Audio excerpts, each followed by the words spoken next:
Hello friends, तो आज की इस वीडियो में हम लोग ये महत्वपूर्ण क्वेश्चंस करने वाले हैं। इस क्वेश्चन में क्या कह रहा है कि जो अगर हम उसके लेंथ को बढ़ाएं, कोई रेक्टेंगल है उसके लेंथ को 50% बढ़ाएं और उसके ब्रेथ को 50% क्या करना, डिक्रीज करें, घटाएं, तो बताओ कि उसके एरिया में कितना परसेंटेज इंक्रीज या डिक्रीज होगा। ठीक है, तो सबसे पहले हम मान लेते हैं कि मान लीजिए रेक्टेंगल है, रेक्टेंगल है ये हमारा। रेक्टेंगल क्या है, लेंथ है, ये ब्रेथ। हमने कहा इस केस में इसका एरिया क्या आएगा, एरिया ऑफ रेक्टेंगल क्या आएगा, लेंथ इंटू ब्रेथ होता है एलबी। अब मैंने कहा कि 50% हमने लेंथ में इसको इंक्रीज किया, तो लिखेंगे increase increase in length 50% increase, 50% increase in length. Length क्या हो जाएगा, मैंने पहले 50% निकाल लेते हैं, लिखते हैं तो जाएगा एल ऑफ 50%। तो हमने क्या परसेंटेज, एल ऑफ का मतलब मल्टीप्लाई 50% पड़ेगा तो 100, 52 जा 100 तो एल बाई 2 आ गया। हमने कहा न्यू लेंथ क्या आ गई, न्यू लेंथ क्या आ गई, न्यू लेंथ जो आ गई हमारी वो एल बाई 2। अगर बढ़ाया गया मतलब पहले एल था उसका, अब बढ़ा करके एल बाई 2 मतलब 50% और बढ़ाया जाता है, तो एल था और ये बढ़ाने वाला एल बाई 2, इसको ऐड कराएंगे एलसीएम लेकर के तो 3 एल बाई 2 हो गया। अब हमने कहा कि 50% हमको क्या करा है कि 50% decrease decrease in breadth. Breadth में क्या कराया जा रहा है, 50% घटाया जाता है, तो हमने कहा 50% of breadth, of 50% of breadth B. तो लिखेंगे 50 डिवाइड में 100, या ऐसे लिख सकते हैं हम लोग कि ब्रेथ मतलब लिख सकते हैं बी ऑफ 50%।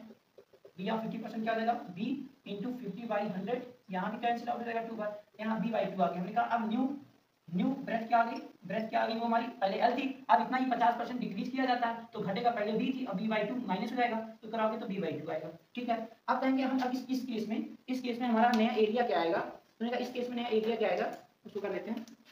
इस केस में हमारा नया जो एरिया आया है वो क्या आया है, देखिए न्यू एरिया। न्यू एरिया जब मैंने न्यू एरिया क्या आएगा हमारा, new area equal to length into breadth. Length क्या आया है, लेंथ हमारा आया है, लेंथ हमारा आया है 3l बाई 2 और ब्रेथ कितना आया है l बाई 2, तो यहाँ से हमारा मिल जाएगा 3l ये भी है भाई 3lb बाई 4। ठीक है, हमने कहा चेंज कितना हुआ, आपने चेंज कितना हुआ, तो हमने कहा चेंज हुआ, change in area, CHANG, change in area. तो क्या चेंज, हमने कहा पहले LB था, अब ये 3lb बाई 4 हो रहा है, तो LB माइनस 3lb बाई 4 ये हो गया। तो यहाँ से हम लोग करेंगे, क्या करेंगे हम लोग, इसमें एलसीएम लेंगे तो यहाँ से आ जाएगा 4lb माइनस 3lb अपॉन 4, यहाँ से इसको 4lb में 3lb जाएगा तो lb बाई 4। ठीक है, अब कह परसेंटेज बताना होता है, लेकिन ये change in area, percentage change in area equal to क्या हो जाएगा, हमने कहा हमारा पहले नया वाला एरिया क्या है lb बाई 4 और पुराना वाला क्या था LB था।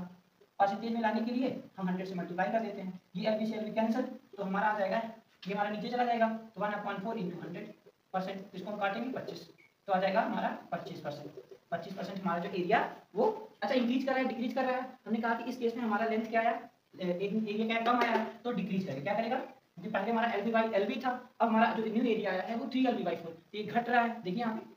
तो इस केस में कह सकते हैं जो हमारा एरिया है 25% डिक्रीज है। Thanks for watching this video.